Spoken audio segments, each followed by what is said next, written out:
the brush types and the lines that we can get, because that is something I wanted to chat with you guys about. I brought out my brushes because I think I have almost one of everything. So these, you're all familiar with my face. You have to see it every night. Like my clown face, not this face. You have to see this one too. These are the brushes that I use religiously every night. I have a small flat top. It looks like a little square. A larger flat. Looks like a bigger square.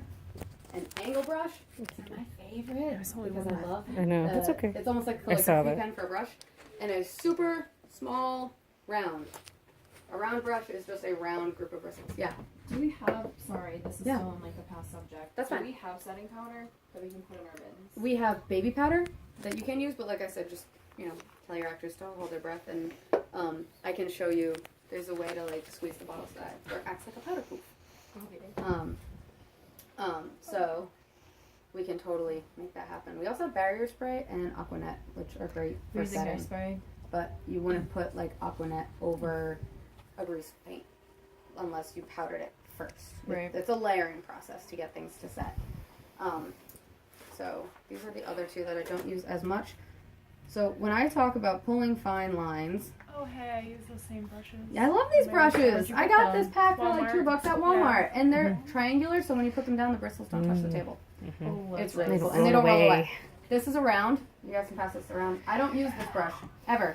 It's too big for the face that I do. So those lines I make on my face are this. Pass this around.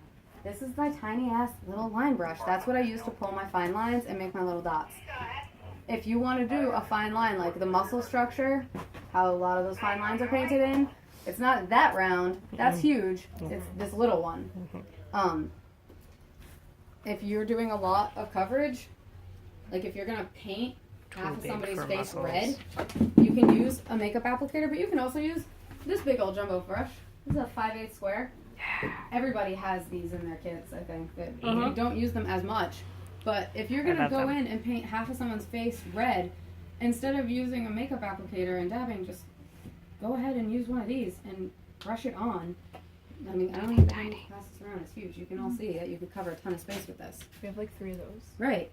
Utilize them, because I feel like, you don't utilize them much, but if you're covering space, Script or if brush. you're adding like a big, It's like 10 seconds. yeah, if you're adding like a big area, this will go on a lot faster than sponging on red. And the sponge is going to absorb a ton of paint, and you're going to end up throwing away a lot of paint. This won't absorb as much, and what's in the bristles will mostly end up on the skin. So, that being said, I'm going to show you guys things with angle, flat, and my small round, because I feel like those are the 3 most beneficial for you guys to use. And I want to show you the difference between some of the paints. This is the white Krylon. I added so much water, there's like a puddle in the middle. And it's super, super goopy and cakey. Carrie was using it last night. She said she oversaturated to the point where it's almost like a paste, and she dabbed it on. It's not really... I like use the back of my hand as a palette, so Yeah. it kind of helps to like wipe off the excess, and if I need Right. more, I just use. Exactly. And it kind of warms the product up too. It helps. So you can see, like, if you try and pull a clean line with that, you get brush strokes, because it's it's really thick. So you don't get that smooth, it's not buttery like the Wolf. There's not as much wax in it. It's just a lot of pigment. But you can use it, especially with the makeup sponges. Oh, my brush isn't as clean as I thought it was. And if you pat it on, you can start to get coverage. You can also layer this a lot. So if you were doing something that you were blending out, say under a cheekbone, and Brigham does that a lot, this is a good paint to do that with, where you can pat it on, you can pat it over another paint, and it will blend just by layering it, because it's more translucent than the Wolf, which is what we're all used to working with. Right. This is the Wolf that we're all familiar with, and this is the one that, like, you can see, not as goopy. This is much more watery, and like I said, goes on kind of like margarine. Boom. It's nice, right? But if you were trying to blend in under a cheekbone or shade in, like if you're actually trying to shade anything and not do a hard edge, shading into this is going to be a lot harder, because it's so heavy. and you'd have to kind of reactivate the whole face. And by reactivating the whole face, you're risking it running once it's on the skin, and it's gonna get kind of gross. And wolf is sort of like a one level of water base. It's kind of like with the thing I like about Mehron is if you want it to be really watery, you can run it really watery. If you want it to be a little bit more of a dry brush, you can add less paint. But with the wolf, it's sort of like the water's there, it's going on like this, period, end of story. Krylan's kind of the same way, like you just need a ton of water to work with it, and it depends on how you apply it.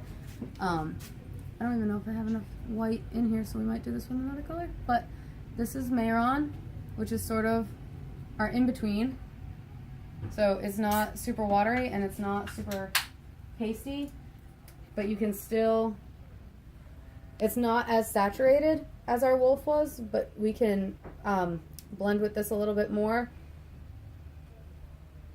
You can see that you can get some opacity to it. So if I wanted to go in and say I'm shading out like a cheekbone or something, going with some black, you can see it's starting to blend a little bit more. And you can pull color into it, which is a little bit harder with the other ones. And you can start to get a gradient, which is really nice. Like I said, I'm totally biased. I'm a huge Mehron fangirl. My personal kit is Mehron. I like Wolf for how saturated it is. I don't like the fact that it stains really easily. I'm actually going to grab one other palette